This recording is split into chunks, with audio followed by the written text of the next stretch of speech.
To Building the Premier Accounting Firm. This is a podcast dedicated to helping individuals start, build, and operate successful accounting, bookkeeping, and tax businesses. I'm your host, Roger Knecht, and for more than 20 years, I've been working with accounting professionals, actually helping them do exactly that, giving them the tools, trainings, the confidence, if you will, as to actually offer quality accounting services and get paid what they're worth. Each and every week, I have on the show experts, individuals to actually help us work on our businesses, giving us insights as to things related to marketing, selling, pricing, client stacks, or tech stacks, staff training. We're diving into mental health, and today is going to be a great conversation about HR. This is something that I've been excited to discuss, something that I deal with in my own business, and something that I think a lot of us tend to neglect and set aside. So we're going to address that today.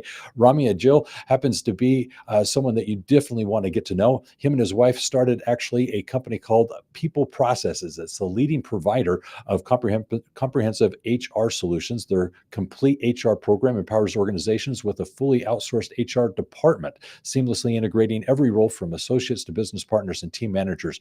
Rhamy is dedicated to empowering businesses to scale and have confidence and purpose. Him and his team, they actually work with hundreds of companies across the United States, helping them learn how to stop pushing paper and start prioritizing people. So Rhamy, welcome to the show. It's my pleasure to be here. Thanks for having me, Roger. This is going to be exciting. I've known you for some time. We've met on a number of occasions. So HR, it's definitely something that people deal with. What I'd like to do is start with your story, though. What got you into this position of actually serving businesses from an HR capacity? Tell us your story. Oh, yeah. Well, like everybody else, there I am, 13 years old. It's Halloween. You dress up with a clipboard and like a finger waving. You go around, you be an HR agent. There you go. That's what I wanted to be. You put on the glasses and you're set. Yeah. I'm a nerd. I grew up in, actually started working when I was 13. I started in insurance sales. My grandmother was an insurance agent and I wanted to spend more time with her. So I cold called people turning 65 to ask them to meet with my grandmother about Medicare. That was kind of the start of my entrepreneurial journey. Started in that, went and got bachelor's in financial economics, master's degree in labor economics, and really thought I'd be in insurance. When the company started, we focused on employee benefits, that really kind of, that piece of compensation around major medical and 401ks and all those things. And I used my economics background to do big data analysis and create a labor strategy that actually would attract people.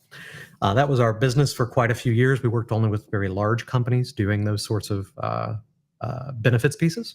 Uh-huh. Eventually, we acquired a payroll company because it was like, if we're doing this, maybe it'd be easier if we just knew what was going on in payroll. And then you're doing the payroll and the benefits, and they start asking you lots of HR questions.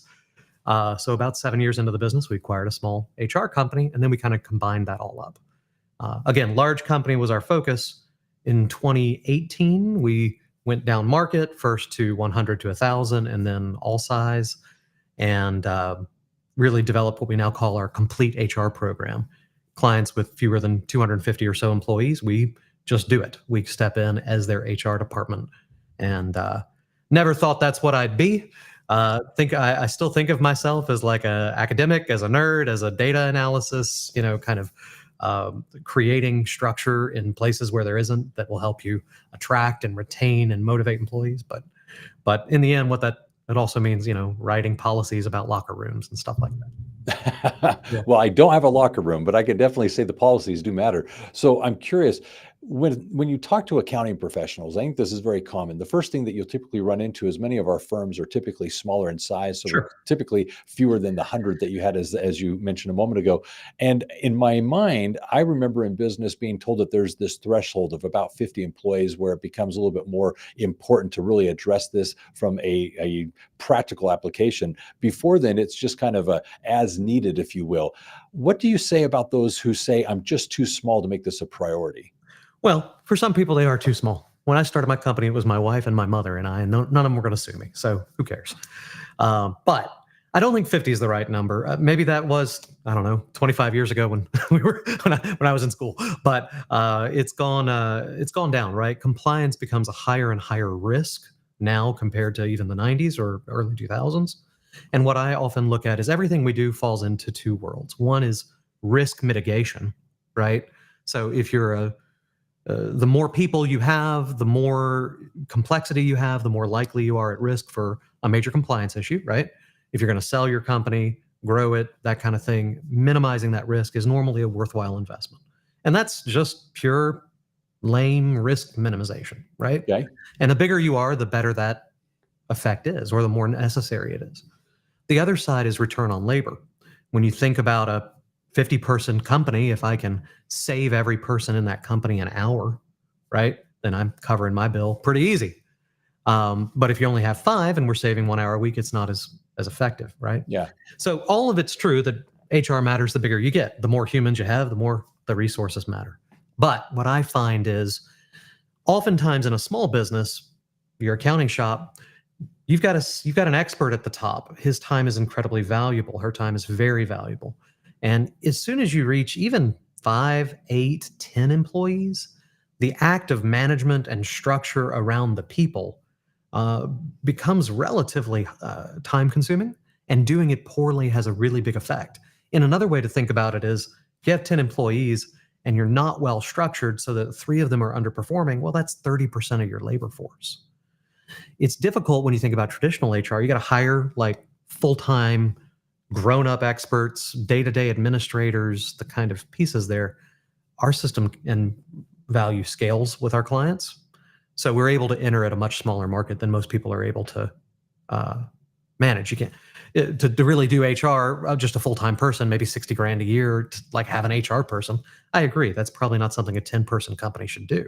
Yeah. But with the ability of fractional, the world we live in now, we can make that happen a lot smaller and generate a much higher return on the labor, even when you only have 7, 8, 9 people. Yeah, I appreciate your explanation of there's those two facets, one of which is the risk mitigation. I do feel that there's this people side of the business, and oftentimes we're just expecting people to work efficiently and be productive. But at the end of the day, there's this people element, and you have to have policies, procedures, be compliant as it relates to various labor laws. So I'm curious, now that there's a lot of businesses that have gone remote where we don't have everyone coming into the main office, we don't have different issues that we may have had in an office environment, what are the things that have come on the scene now that we have more remote workers? There's got to be, I'm assuming there's less sexual harassment and there's more something else. That's exactly right. I haven't had anybody getting screwed in stairwells in the last little while, right? Like that was a big case we had. It was just a real problem with big office environments and venture capital firms. Made a lot of news. But we don't have that as much. But what you do now have is the complexity of multi-state employment very quickly. A 7-person shop or a 10-person shop 20 years ago was never in 7 states. They weren't an employer dealing with workers' compensation regulation, break time attestations, different required leaves, required policies over all these different pieces in 7 different states with 7 employees. And that happens all the time now, right? So multi-state is just a total booger. Some states are monopolistic on their workers' comp. This state over here requires you provide leave for military caregivers. This one doesn't. This one has some sort of required break time or different overtime rules. And keeping ahead of that on a compliance side is a booger. On the other side, the return on labor side, right? You don't, management by walking around is not exactly the most common management style anymore, right? Correct. So when you think about return on labor, having more formalized performance management, onboarding structure, role definition, those sorts of things where you can judge work without putting your eyes on them, that's a big part of what we do now. And it was honestly less so quite a while ago, because a lot of people were fine with a 10-person shop where the owner goes, I know what Jeff's doing. Jeff's doing a good job. What other performance management do I need? Yeah, right? and I can see Jeff. Right. But as you become remote, those formalized structures that a big business would have had anyway, because the owner can't see all 50 associates in the bottom of their org chart, they would have put that in place even if you were all in an office. Well, now a 10 or 20-person shop pretty much needs that because they're all working from home.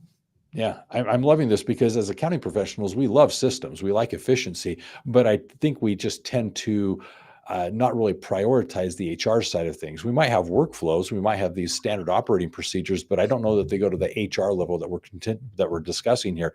And there are things, like you indicated, from a state to state level when it comes to the, say, unemployment insurance, different break policies. I mean, there's just a nuance of things that HR has, and as a profession, things that accounting professionals wouldn't necessarily be aware of. So I am curious, where does the HR prove itself to have an ROI aside from the risk mitigation?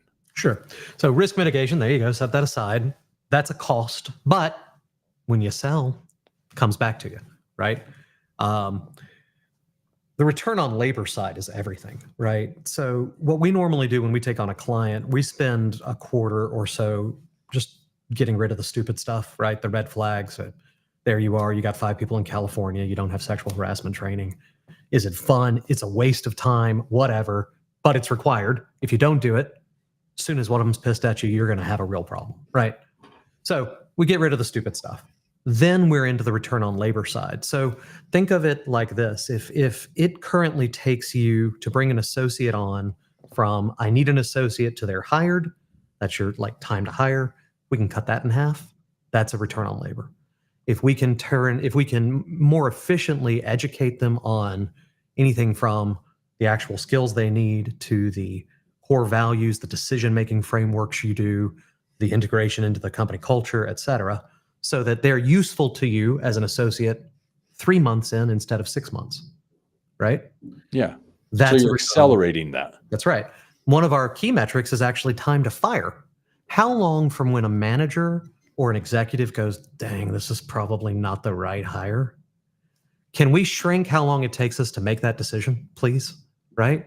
So we often, in our kind of onboarding sections, one of the kind of key people processes is onboarding. There's lots of ways to do it compliance-wise, and there's lots of ways to do it better and better.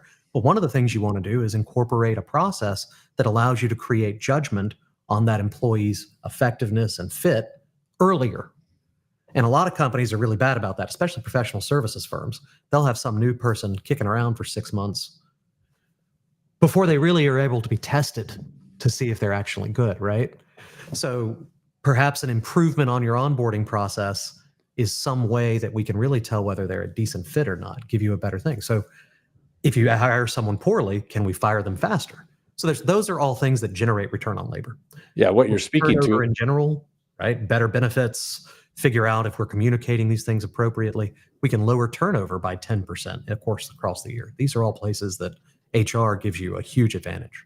Yeah, you're hitting on some of the key things that I'm very familiar with. One is culture, obviously, if that fits there. The second is hire slow, fire fast, having a process in there to accelerate that. There's some cost savings as well. But it's then the KPIs that are associated with workflow efficiency. What are they doing, and are they doing it effectively and productively? So yeah, you're hitting on a lot of the key things that I would have expected. So I know one of your talking points happens to be one that is processes, moving from processes to people. And Right. it's this idea of, yeah, that's great that you've got the systems in place, but how does this really tie to the individual?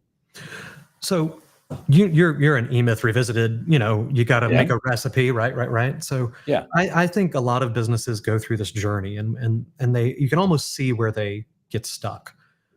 The journey from I make cakes to I have a business that makes cakes, that filters out 90% of business owners, right? Yeah. And the focus on that is standard operating procedures, workflows, creating an environment where the business can run itself pretty much without you. The issue is the novel. As you scale and grow, as you expose yourself to more markets, more ingredients, more suppliers, more clients, the novel will change constantly. When I started, I only worked in Tennessee. I only had one state to keep up with. That Yeah. wasn't near as much as 50 states, not to mention 1,300 individual tax jurisdictions.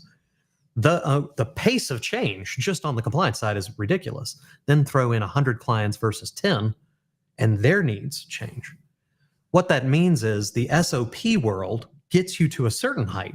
I normally see it around 20, 30 employees where it starts to break down. Could be as high as 50, depends on the industry. If you're a Yeah. manufacturer, it's different than if you're a professional services firm. But the novel means you don't need to spend your time anymore on developing SOPs. You're now taking the next step up, which is developing the processes to create the people who develop the SOPs. Hmm. It's like the one step further back. And as an executive or business owner, your world becomes creating the people that can actually run your business as opposed to creating the processes that the people do. And that's what people processes is. Of course, there's the compliance side and risk, return on labor and all that. But what you're effectively trying to do is get these people processes to the extent that you can go from an enthusiastic new hire to someone who would make the same decision as Roger when Roger doesn't have anything written down. Interesting. That's the goal. And if you can get there, then you've removed this next major bottleneck. And that's what I see. 50-person companies, 40-person, 60-person, they're dead because they haven't done that next level of building the processes that build the people, as opposed to building the processes that build the product. So what are some of the early signs that a company might see that indicate that they have an HR related issue that's on the horizon? So there are two. One, in the very small, the 10, 15-person group, the business owner is spending way too much time on people-related tasks, not design, but transactions and dealing with the changes and blah, blah, blah. That means you probably need somebody in there. You may not need us. Maybe your office manager can do dual shift, whatever. I think we have a very compelling offer for that small group, but whatever. But you need to spend less time. Then you get to where that person is like at 30, 50 people, like they're not capable of taking you to that next level. The way you will see it in your organization is if you feel that you can go out and make the promise, right? You can get the client. You're confident in your processes to a degree, like these should work, but you're not confident that your people will execute them faithfully, or that if anything doesn't match the SOP, they're not going to be able to figure it out, or that you cannot attract or maintain the people that can do it, right? So there are some businesses where the biggest issue is not necessarily, they got it kind of figured out, but they're in such an environment where the constant issue is, well, Jackie, who dealt with that, is gone now, right? Or we've got the business coming in.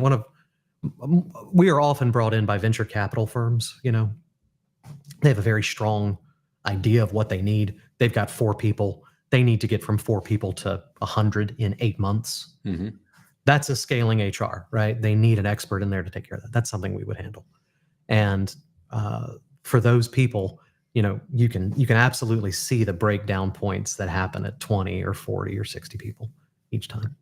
So I'm curious, who in an organization, especially a smaller one, do you typically find yourself working with as a fractional HR person? Are you working with the payroll individual, the office manager, the owner? Yeah, we're normally, I mean, so at the CHR program, again, kind of we're talking that like sub 200 market. We are normally reporting directly to the CEO or the owner. Sometimes it's the CFO, because maybe when they kind of started scaling, they put HR under finance, which is fine too. It's a decision-making executive that has the ability to spend money or approve like policies. We are in a couple groups where we're kind of reporting to someone a level lower than that, but it honestly doesn't work very well. 95% of the time, it's direct to the owner or the CFO. And do you work directly with the employees at that point? I mean, are the employees interacting with your staff, or are they actually just oh, no. more or We're less the HR implementing? department. Okay. We call and welcome every new hire. We're getting them into the system. We're answering their timekeeping questions. We're the employee grievance department. We're managing mediations between managers. We're pulling timesheets and, you know, writing up incident reports. We're the HR department. All right. So now I'm going to ask a question that is more or less maybe a personal one through experience. Sure.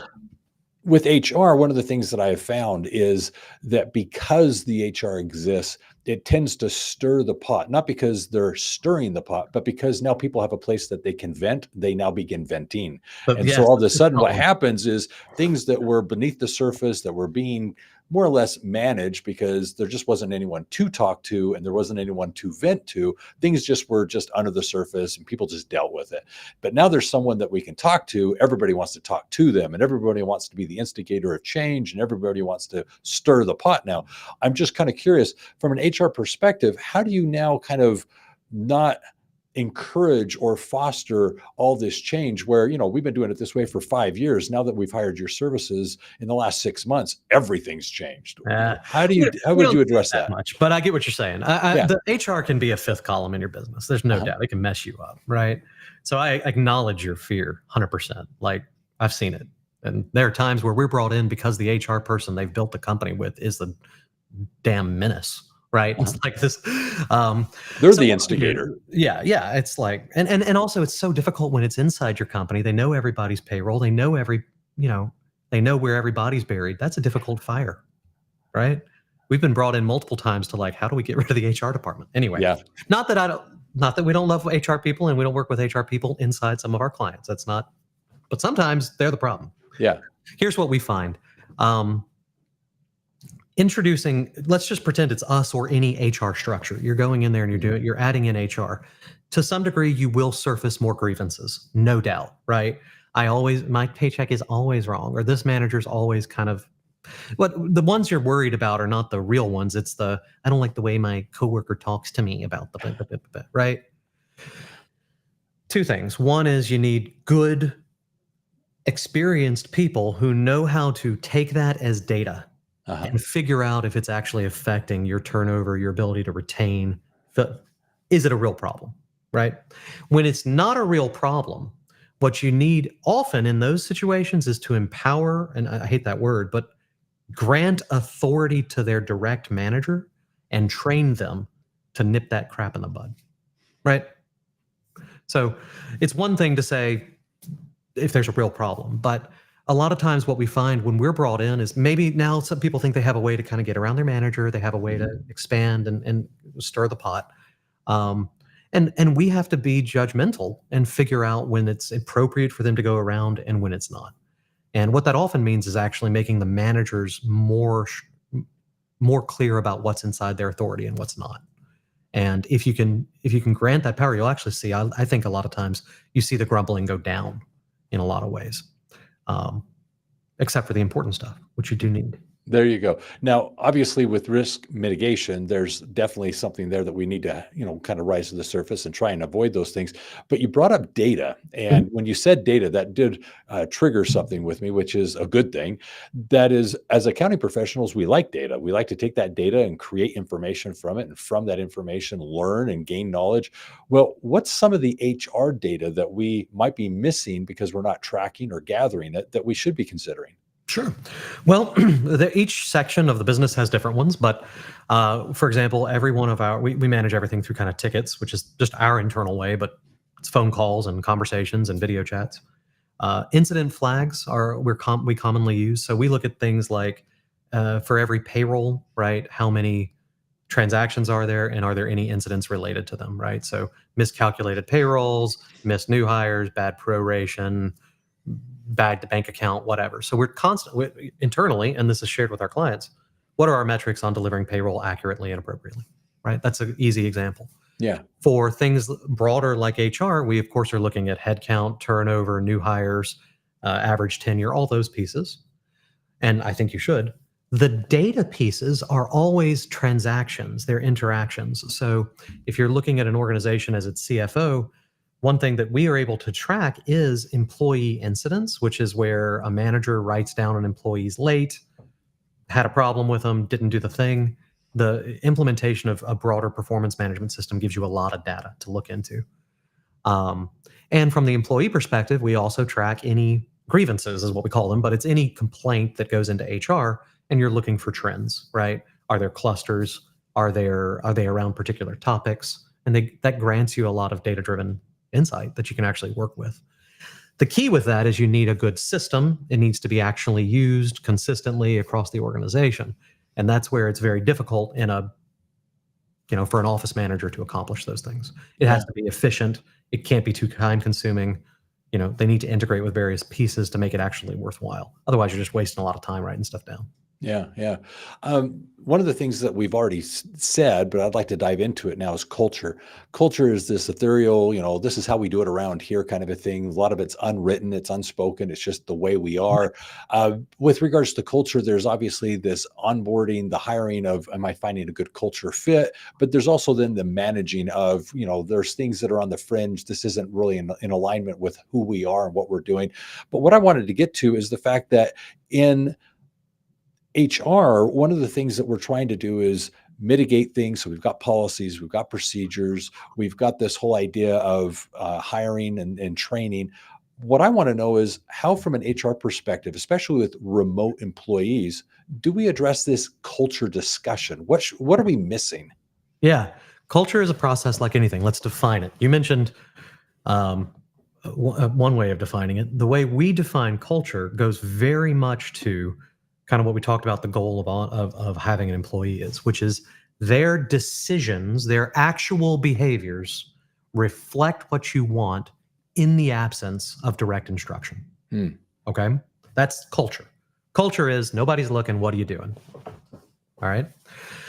So what we have to do for that is we look at, again, these are developed in stages. Step 1, don't go to jail, right? Let's get rid of the stupid stuff. Step 2, let's do the little things that get you a long way, like define those behaviors. We call them core values. That's the HR term for it. But define those behaviors in such a way that we actually have something to judge against. So a lot of companies are not even there yet. Their core value statement is ridiculous, or their core values are, look, I'm not going to knock on it. Diversity and inclusion. That's not a behavior. Right? A core value is responsiveness. Can a manager with a definition of responsiveness go, that employee is responsive? That one's not. That's core values, right? That's the culture. So we define those. And then the process is built up over time from telling employees what they are, to managing their performance and rating them on it, to providing consistent reminders or stories around them, perhaps peer reviews that nominate the avatar of responsiveness every month, automating the sharing of those stories, all the way up to rewards or bonuses based around them. So you can develop the process piece by piece by piece by piece over time to make that culture, which are defined behaviors, more present and rewarding and obvious over time. And that's an example of there's a people process, right? You're going from what is it to we kind of do it to we do it okay to we invest tens of thousands of dollars every month in something just like this so that we have very clear behavioral guidelines and we know.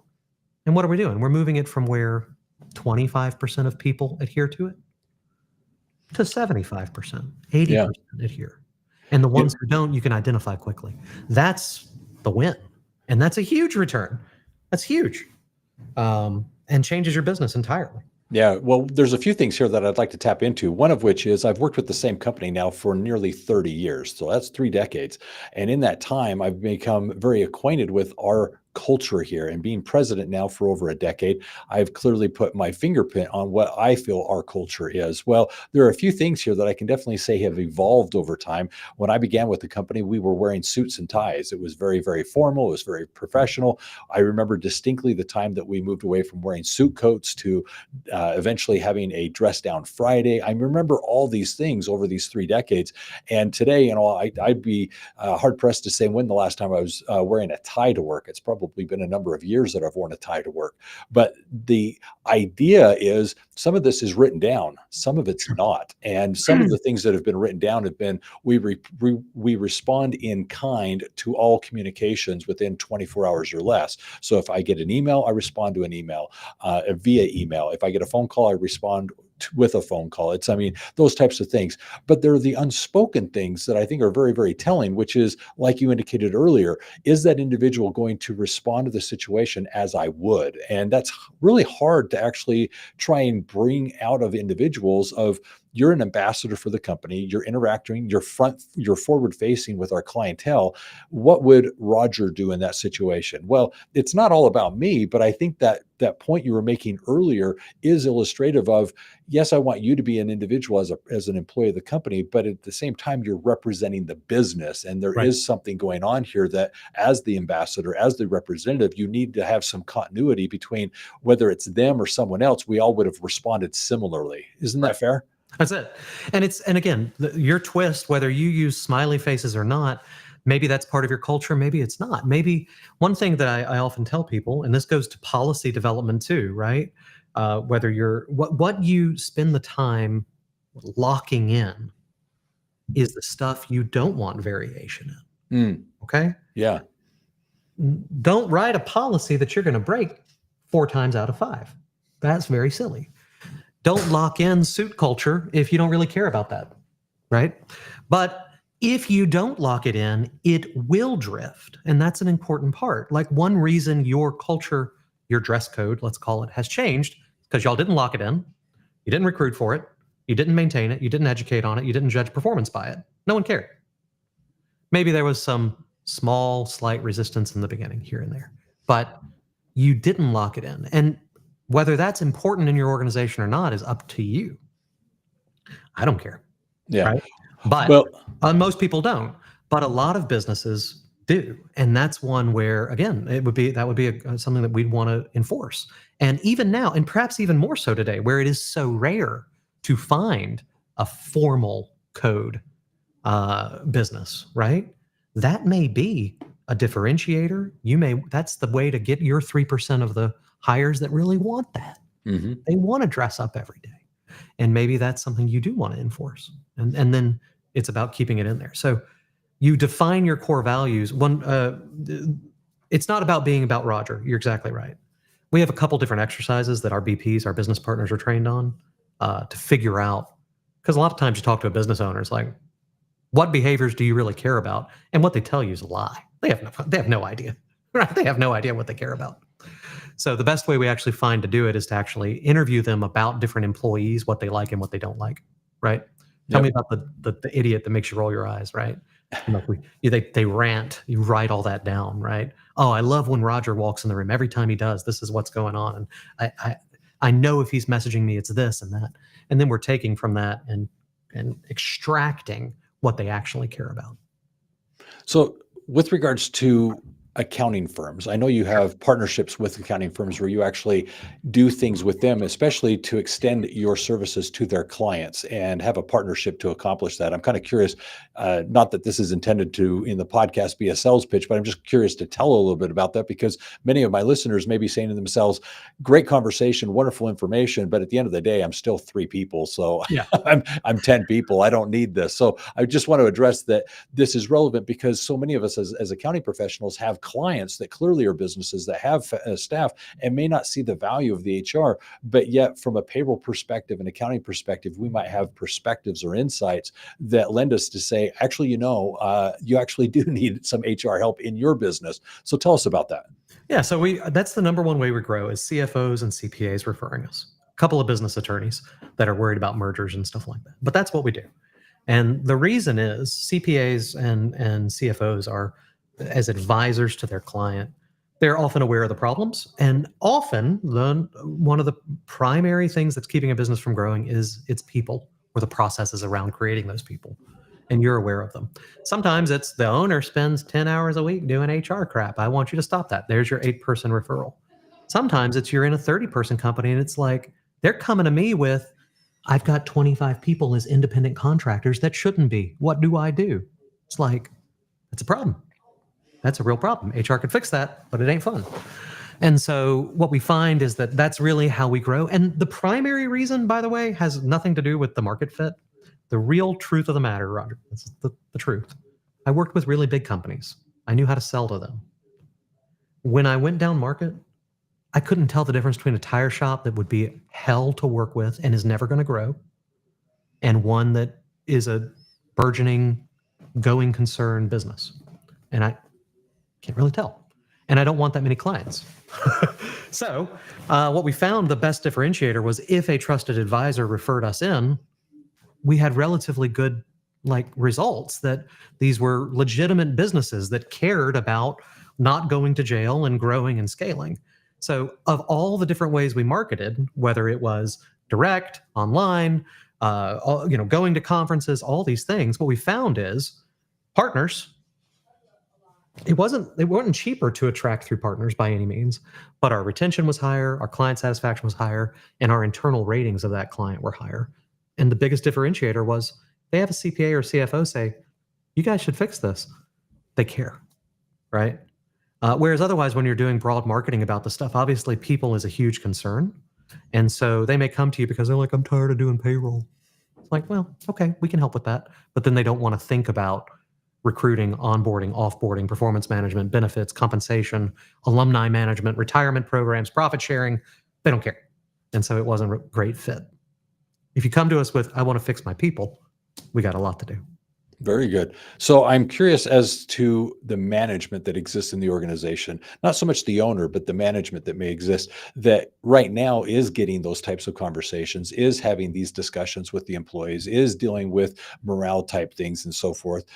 How does that transition when hiring you, that those types of conversations are no longer happening, and that savings that you referred to, the hour a week of this and an hour a week of that, disappears in the company and is actually going through your organization? How do you actually cause that to pivot?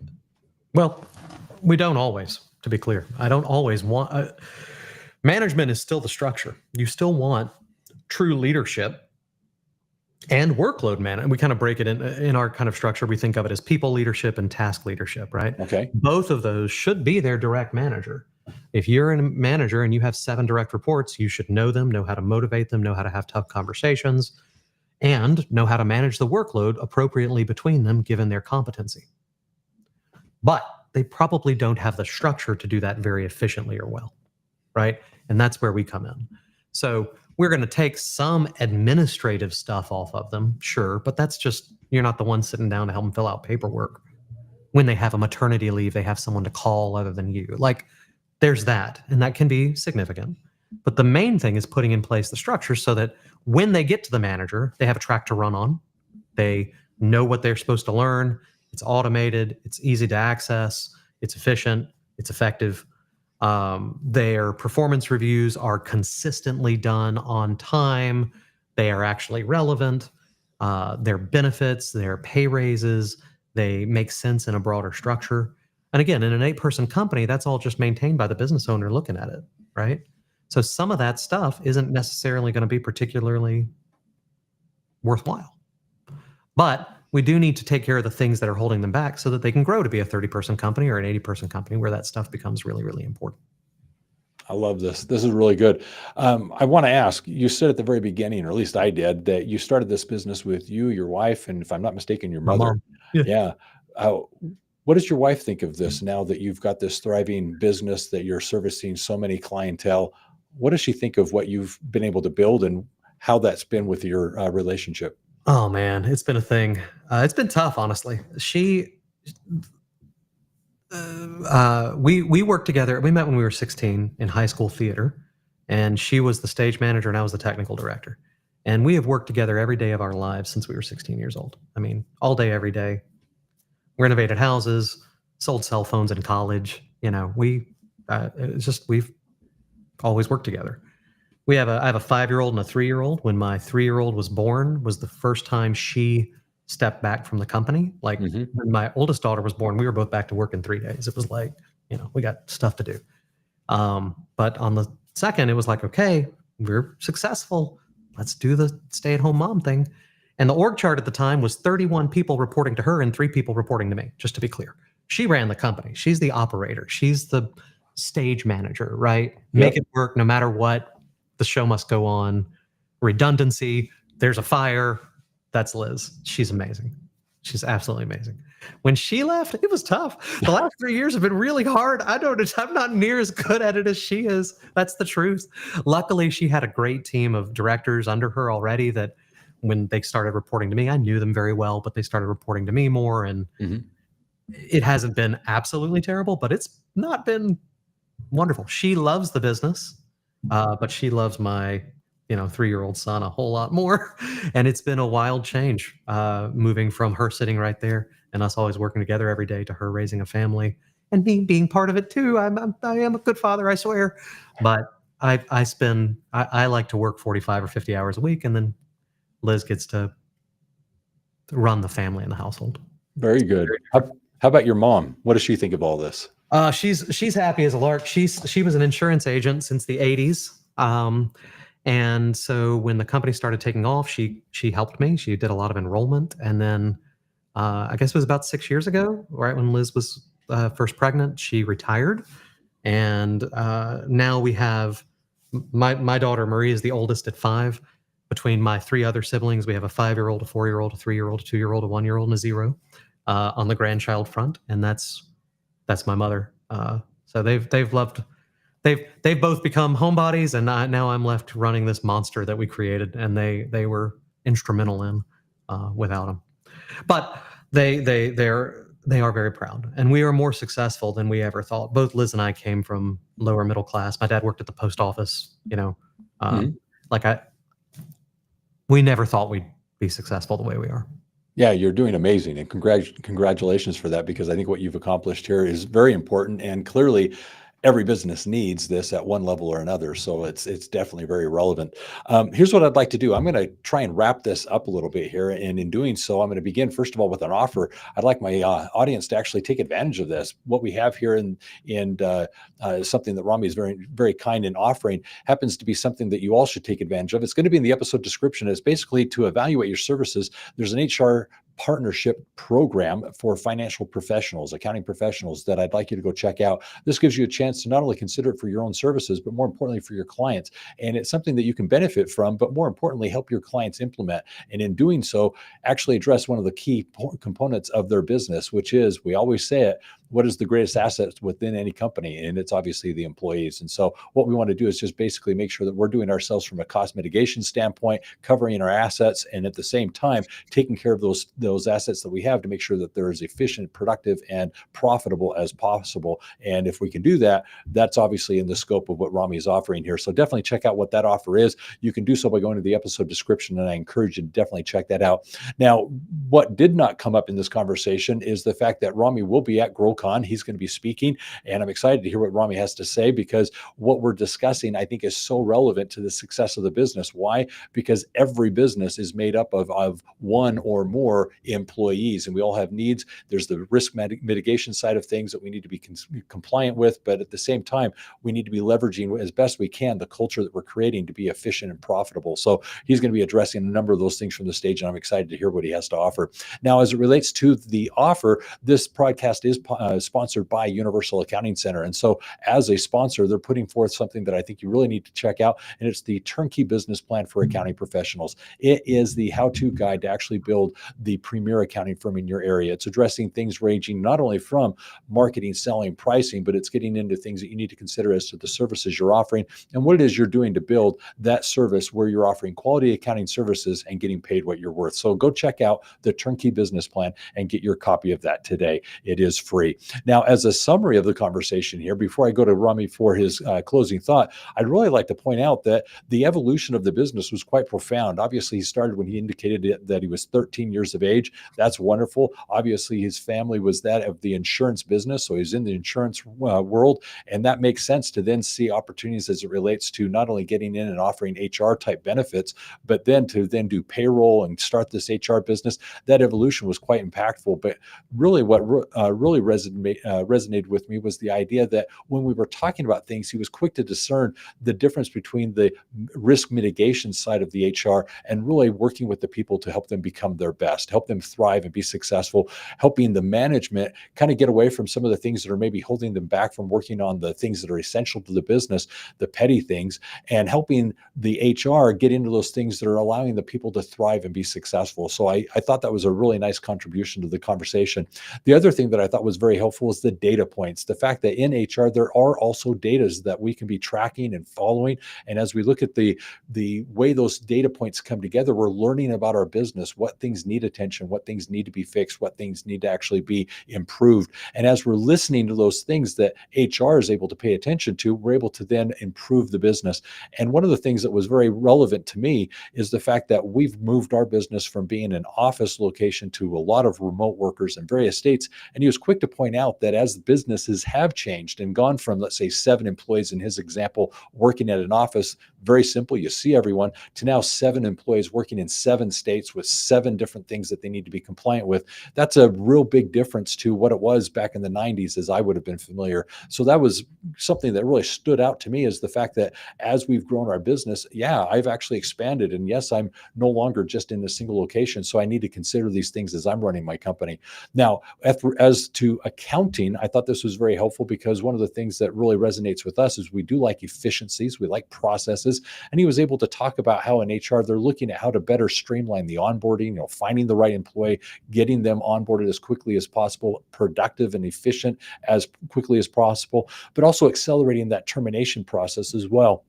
All these things make for not only a more profitable employee, but a more effective and efficient organization. And so a lot of those things were really relevant, I felt, to the conversation today.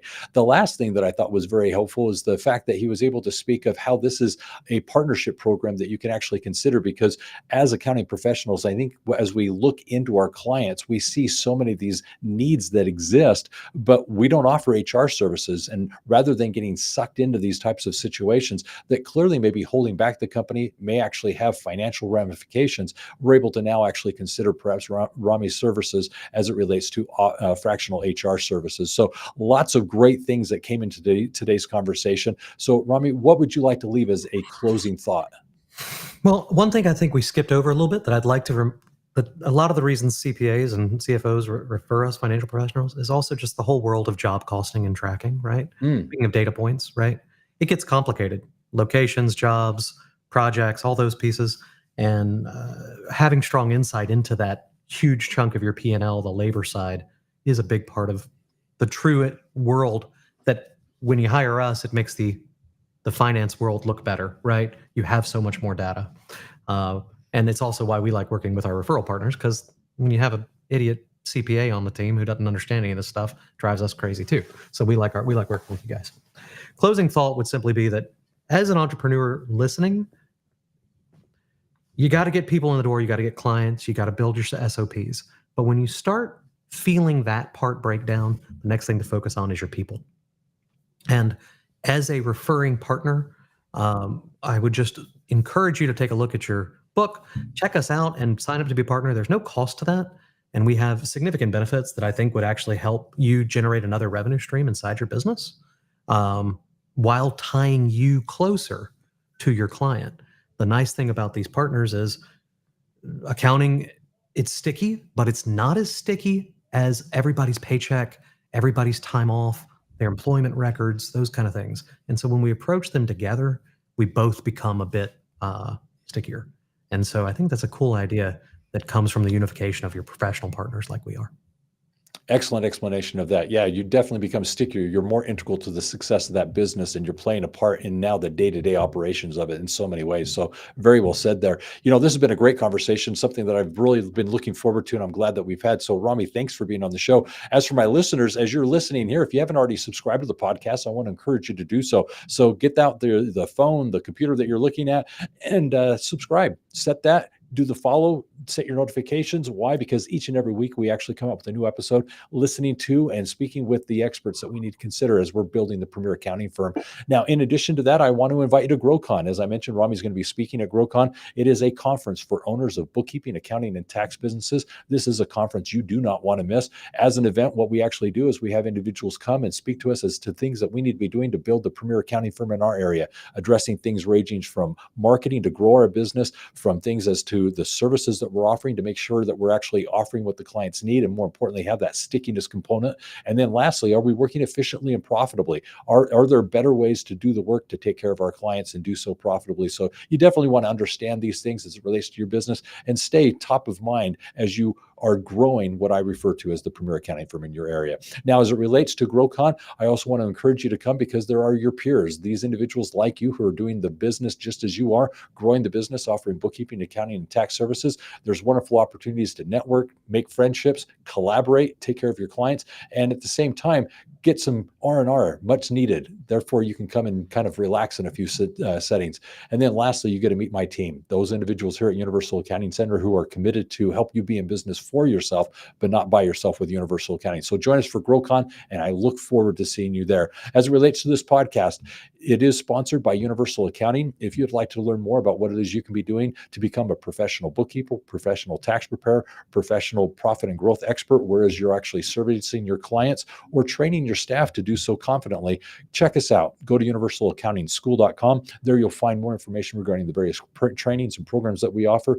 Definitely consider those and see what it is you can be doing to grow your business and get paid what you're worth.